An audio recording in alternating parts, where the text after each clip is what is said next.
Hello, welcome to North and South Podcasts. Don't forget to follow us on Twitter at North Podcasts. Your support is very much appreciated. Please like, follow and share to turn this into a better thing for everyone. Today I'm talking to Sheila Byrne, who is the founder of a community organisation called Hope Street, which aims to provide mental health and community support services to people in the Ormskirk region of West Lancashire in the north west of England. I first met Sheila and her husband Dom at a Christmas store where they were spreading their message about Hope Street, and it's an organisation I've done a lot of close work with. I first asked Sheila why she started Hope Street. Right, so in 2016 I became really ill after a nervous breakdown. And we found that there was no support in the Ormskirk area, particularly in affluent areas. There's a lack of support there. So if I wanted to access any services, I had to travel to Skelmersdale. And there were only services in the daytime.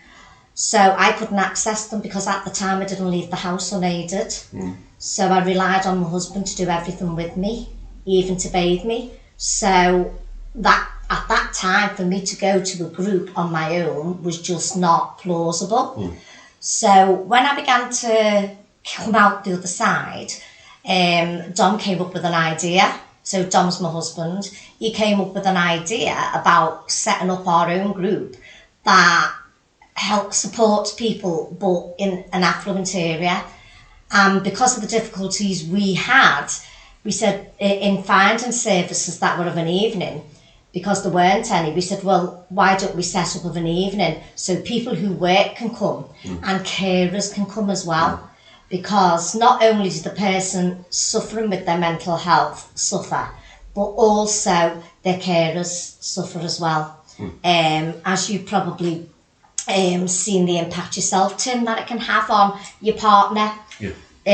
So that's why we set it up initially. But for me, the premises had to be right as well. It had to be warm and welcoming, because services that I'd used weren't quite what I'd expect. It was in a cellar and it was cold, and the people were absolutely lovely there, and I got loads from it. But it was cold and damp, and I wanted our members to have more than that.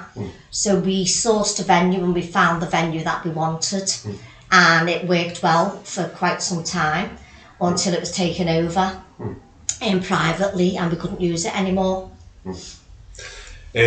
So obviously you saw a gap in local provision. You had your own personal story behind that. Obviously, you might not want to divulge yet, but you said that in 2016 you had some difficulties, and it was that which led to your husband actually coming up with the idea of setting up Hope Street. Is there anything else you want to say about your background or your story at this stage? In 2015, I was going through something in work. It was workplace bullying. And I'd actually been through that previously, and it had me get to the point where I was doubting myself and saying, well, is it me? Because people keep bullying me. And it transpired that was just the straw that broke the camel's back.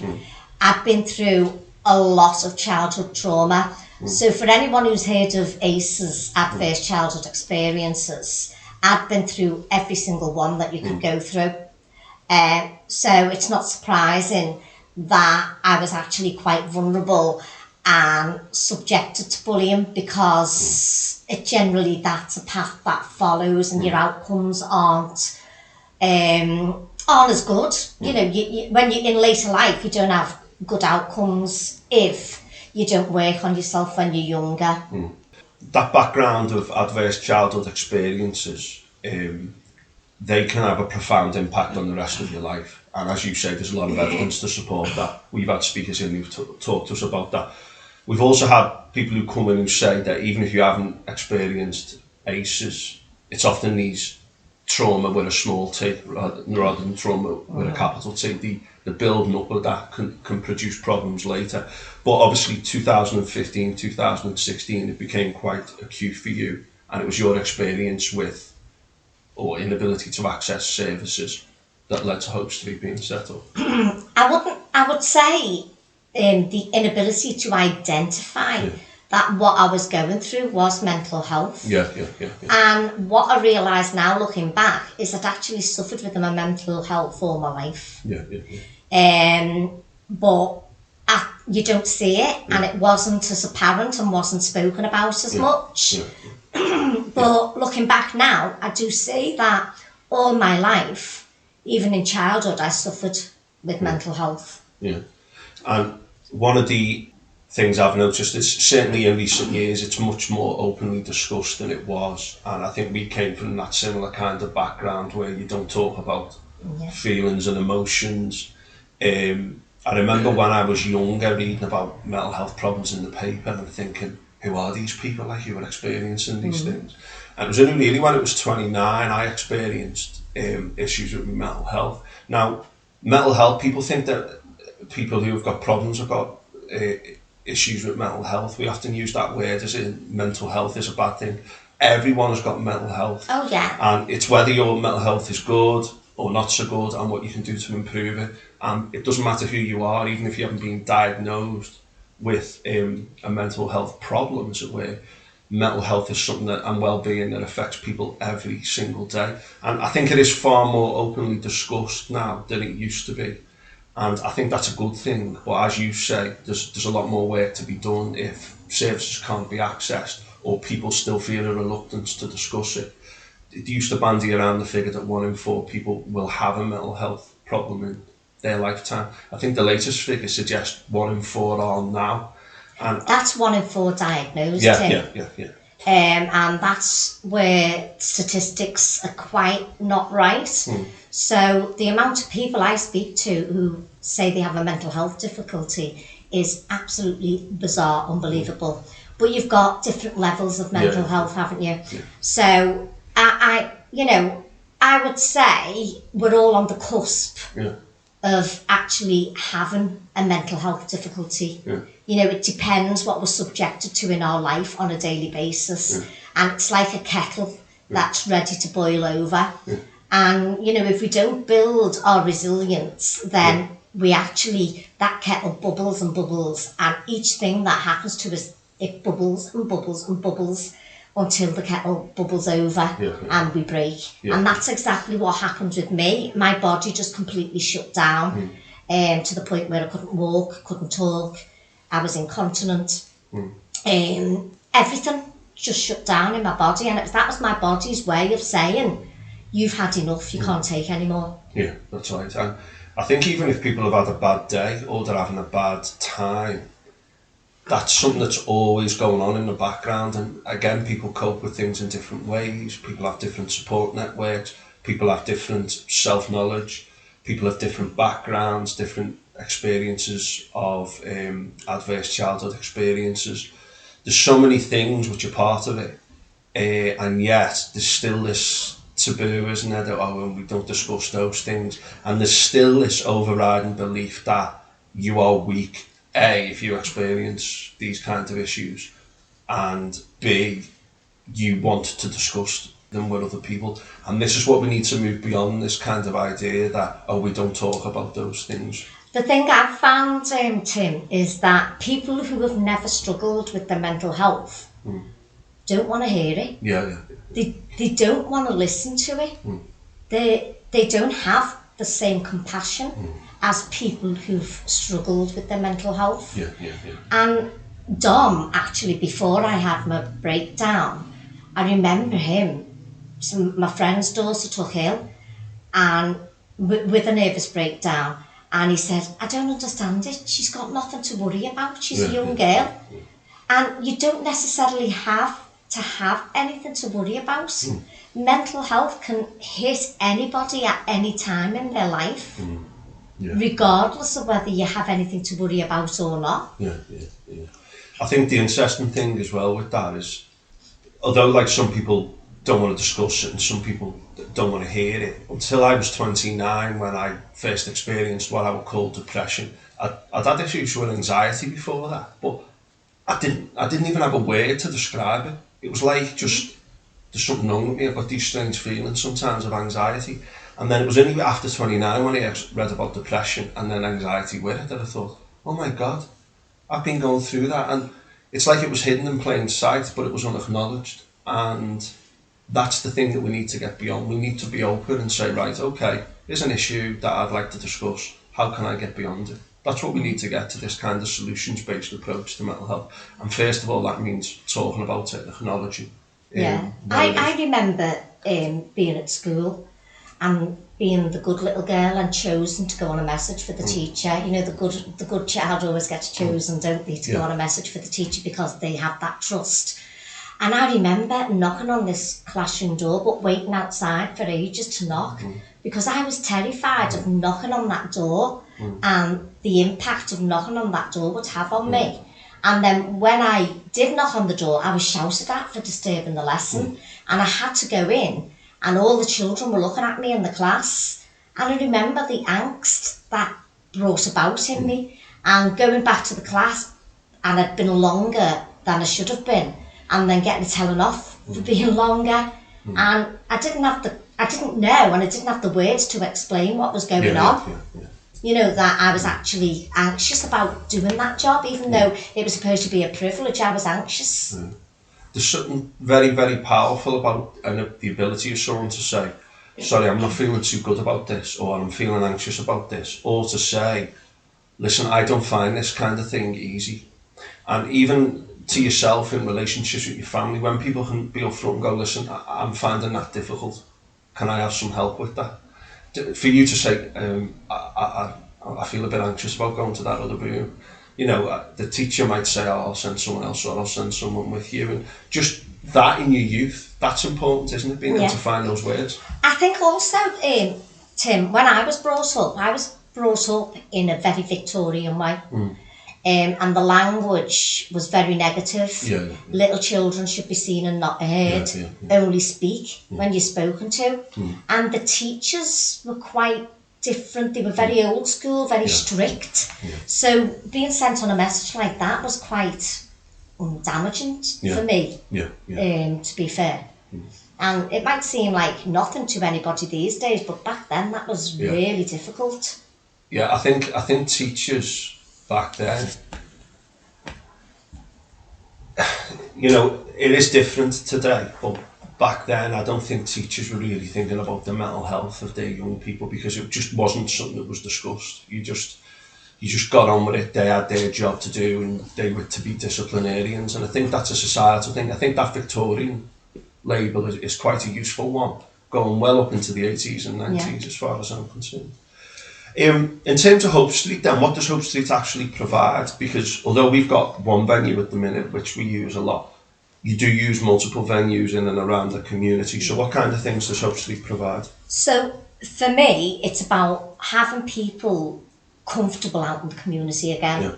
So that was a big thing for me, getting out in the community and being around other people without feeling scared and without those difficulties of not trusting people. So with Hope Street, it's important that people realise when they come to use our services that they don't have to talk if they don't want to. They can come in and they can just sit there, have a cup of tea, have a biscuit, and when they're ready to talk, then they can talk. There's people come for months and they won't talk. There's people been coming for a year and they haven't spoken, and all of a sudden they started to become vocal. There's people who come on the first session, say they're not going to speak, and then by the end of the session you can't shut them up. And it's like, wow, that is amazing. But in terms of services, like we have, so I'll go through day to day. It's easier if I do that. On a Monday we have rock boxing, and that's in a local school, and that service is provided free by a local exercise coach. So we do that on a Monday. Tuesday is the peer support session. Now the peer support session's built up of many different things, and that is built up of what people ask for. in terms of services. So people will say, for instance, they asked for music. So we brought Carousel in, and Carousel do singing, dancing and musical instruments with the group every Thursday. So we do that type of thing. So that's what Tuesday's for, to find out what people want and to put in place what people want. So on a Tuesday we might do crafts, we might do arts, we might do music, we have guest speakers. You know, you've been along to many a session, Tim, so you know all the different things we do. The guest speakers always have lived experience of mental health.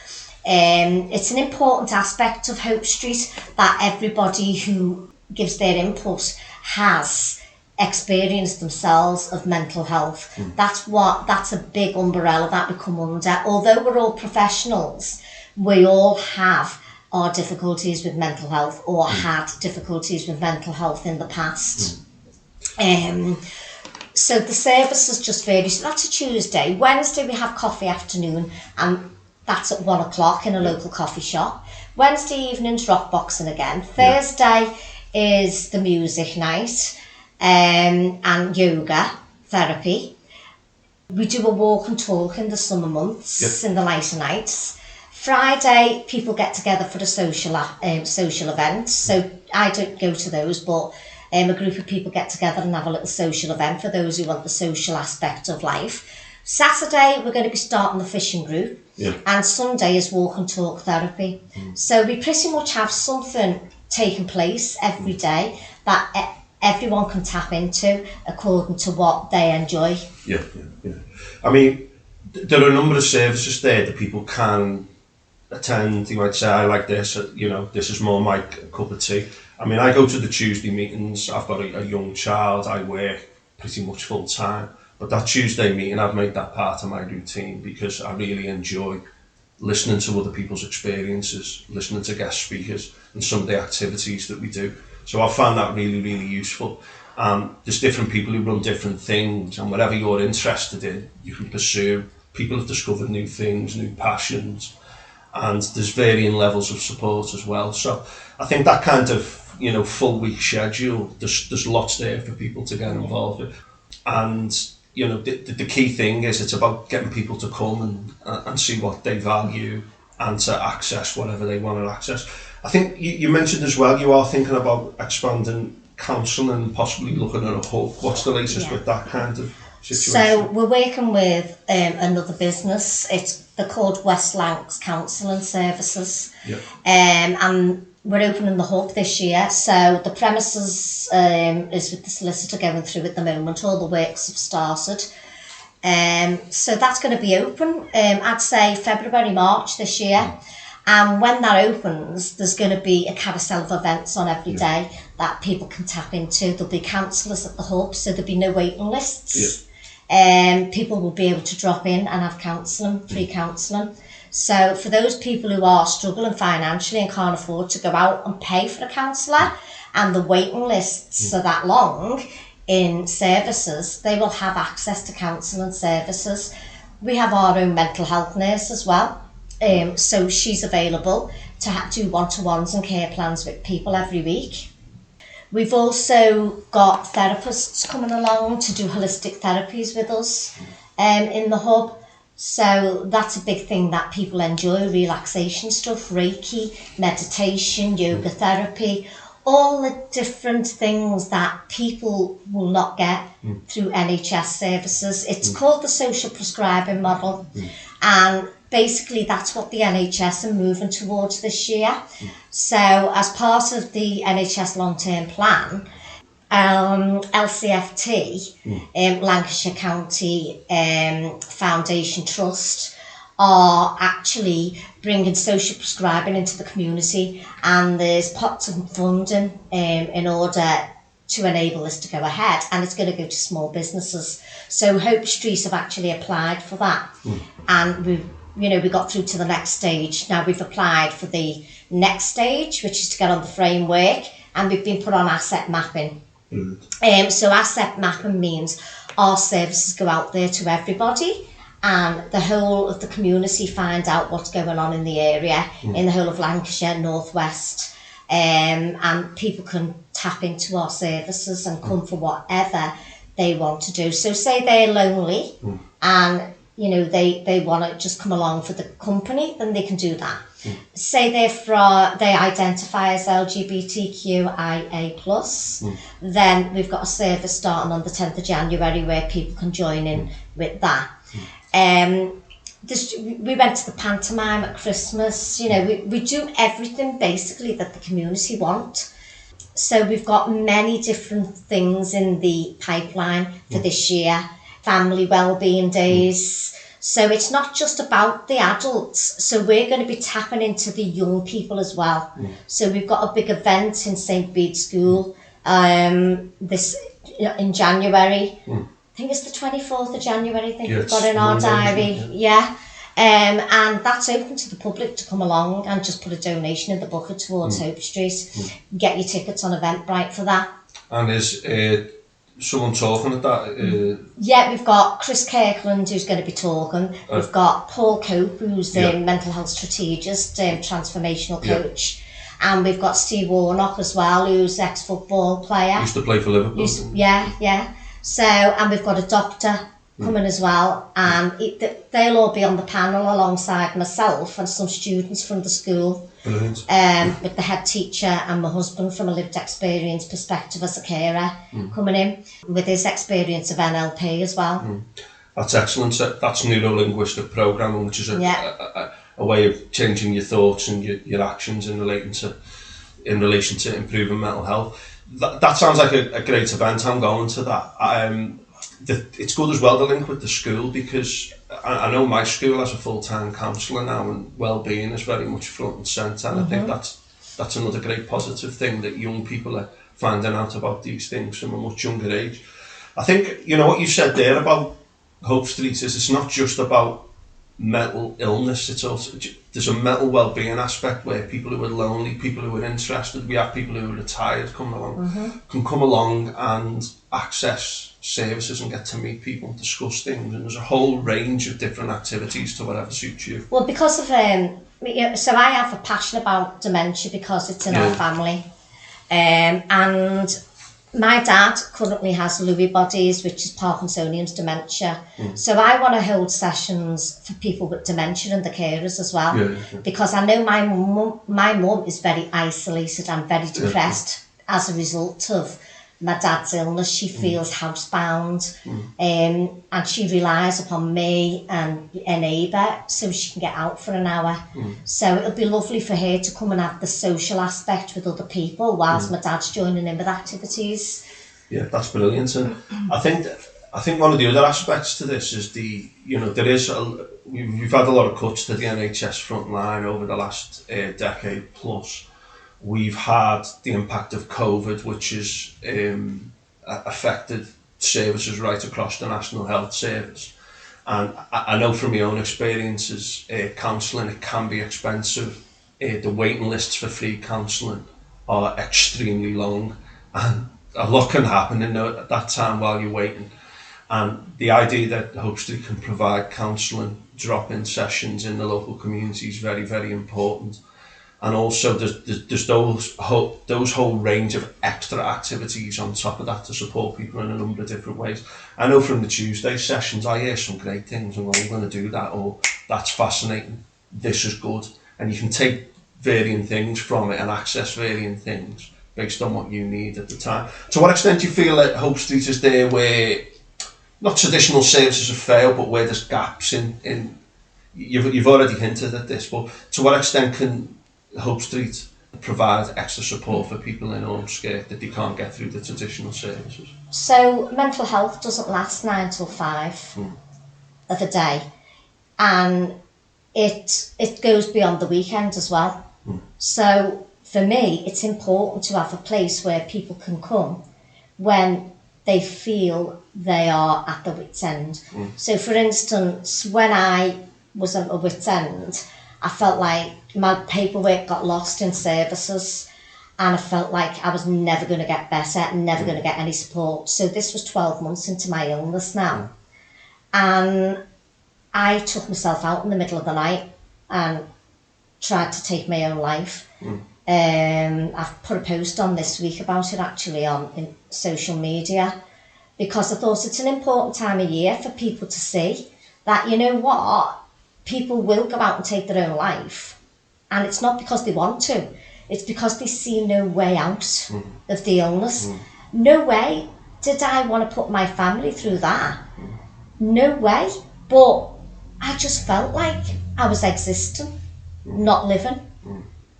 And I just felt like I was a burden to everyone. And I thought, well, if I'm not here, I'll be better. And people will be better because they won't have to put up with me. And, you know, that's important. Having that space where you can go to when you feel like that. Luckily, you know, my husband noticed I'd gone missing and followed me and prevented me from doing that, thankfully. But I could have been another statistic of suicide there had he not have noticed me going missing. And what about these people who live on their own? No one's going to notice them going missing, are they? They just go out and take their own life, and no one's going to notice them going missing. I think, you know, that's a very powerful story, and you can see how that's carried through in your passion and drive with Hope Street, which, you know, I've certainly seen. But if there's a community base that people can go to, with a range of different activities, with counselling, with drop-in support, and that's locally based, that's powerful. You know, Hope Street, there's a website, I'll be putting the Facebook link on, the Twitter link, the Instagram link, and the website.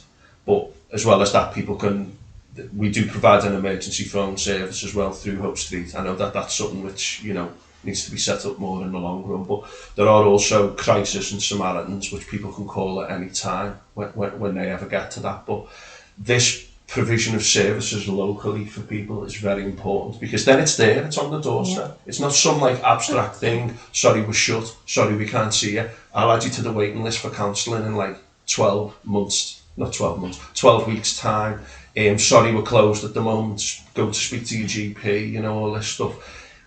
It's immediate and it's there and it's in the community. And if you've got to travel, you know, I know myself personally, if I had to travel on a train, I wouldn't access the services because I have anxiety about public transport.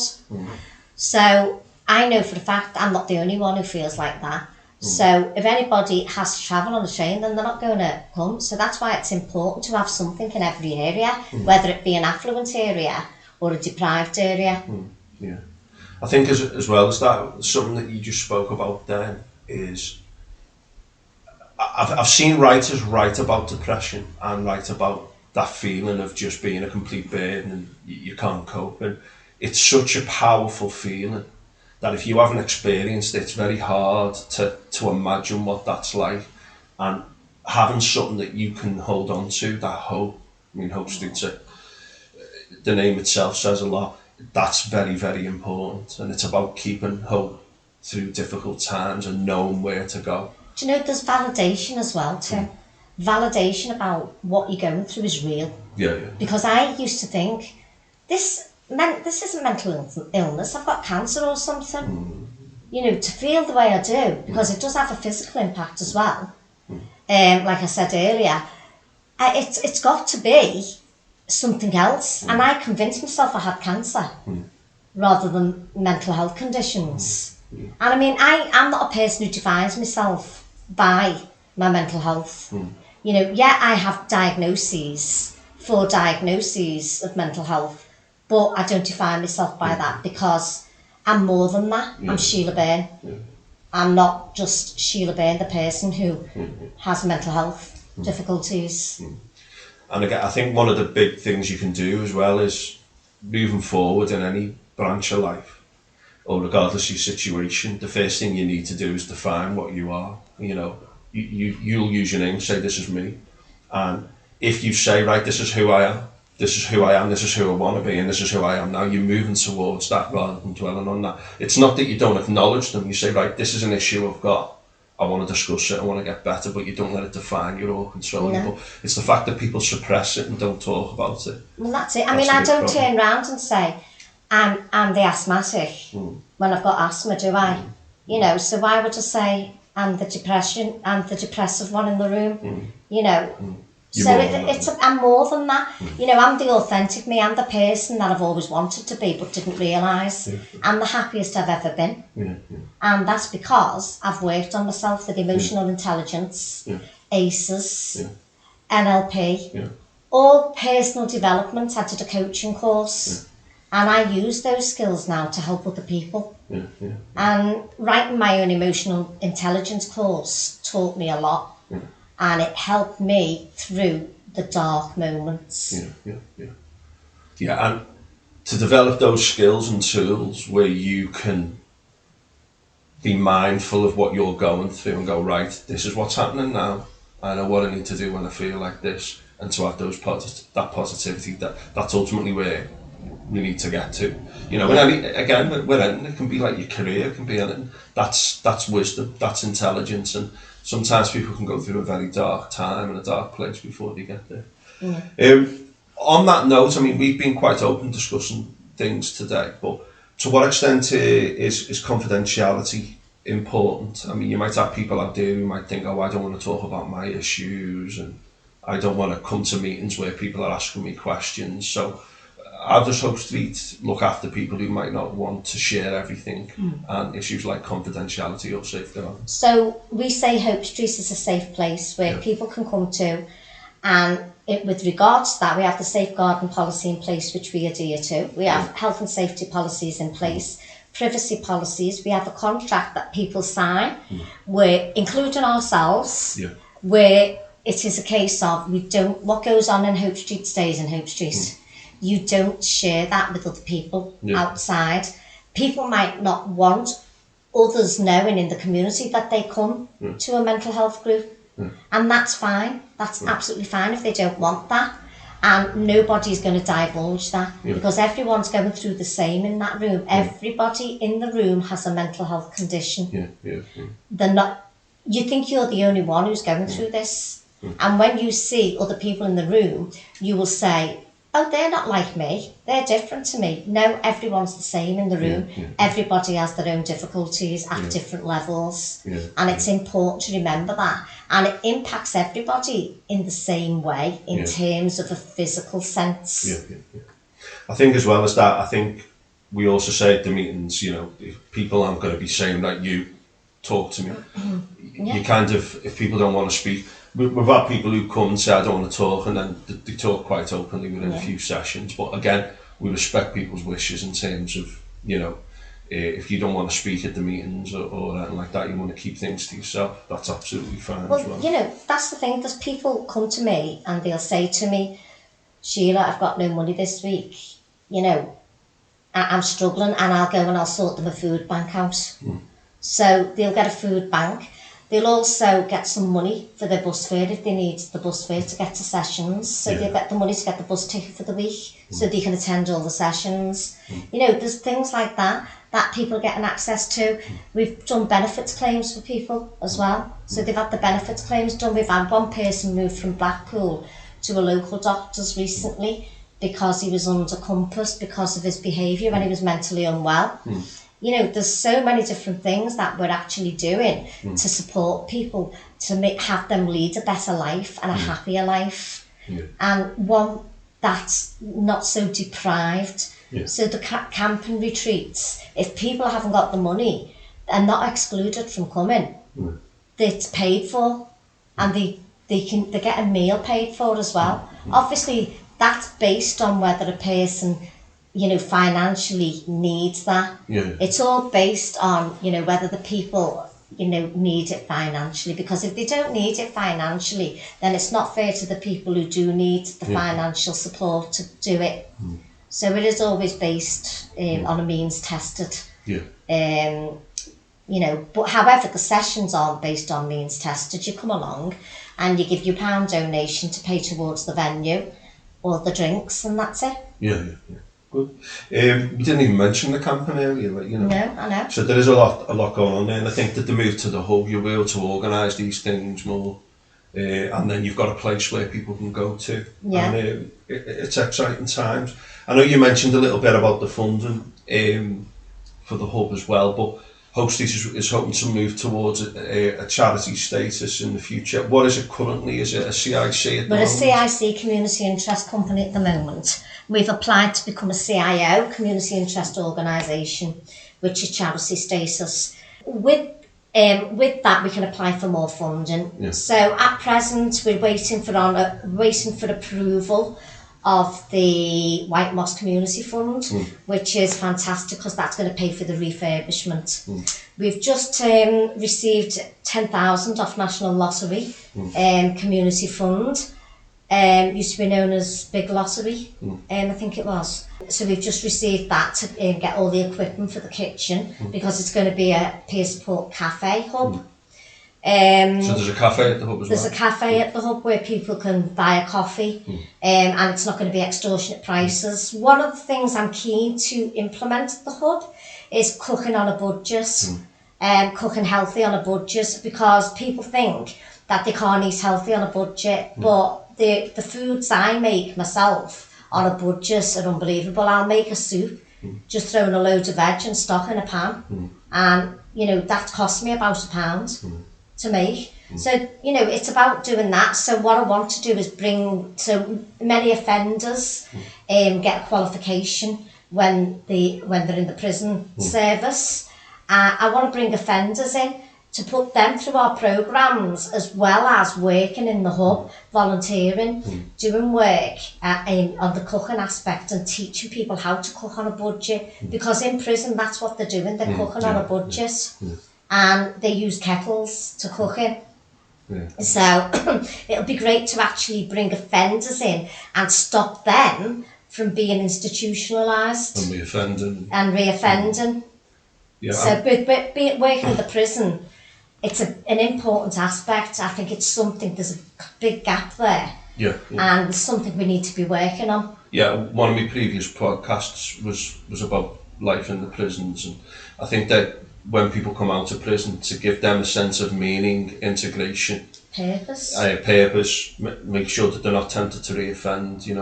That's another big thing as well. And I think that's good that you're upfront about that, because there's a lot of people who say, oh, you shouldn't be helping those people. There's so many people who you can write off, how people with mental health issues used to be written off. It's about moving forward as a community together, and I think it's great. I want to thank you for all the support you've given me as well over the last 2 years. Likewise, Tim, you've been a big asset to Hope Street with your speaking and your book reviews and everything that you've done have been brilliant. Yeah. No, thanks very much. It's been a pleasure. Hope Street has got a Facebook group called the Hope Street Book Club, where people share books. Sometimes there's poems on there, and there's different book reviews of different books, and then people can. I've checked out a few books based on things I've seen on there, which is really good. Sheila, thank you very much for your time. I would advise people out there to check out Hope Street online, and if you're in the Ormskirk area, feel free to come along to meetings. Moving forward, when the hub opens, there'll also be a point in the community where you can access services. Again, Hope Street is part of this movement to just get people talking openly, to give people hope, to give people support, regardless of where you are. But in the Ormskirk area, it's aiming to become a key part of the local community, and it already is. We're working with West Lancashire Borough Council as well now, which is ace. Fantastic. Thanks very much for your time, and thanks everyone for listening. Cheers. Don't forget to check out all the social media stuff. I'll put all the links to Hope Street on. I mentioned that earlier, but Facebook, Twitter, Instagram, the Hope Street website, and we'll put a few other things up as well. Remember, folks, don't suffer in silence, and do reach out. Thank you.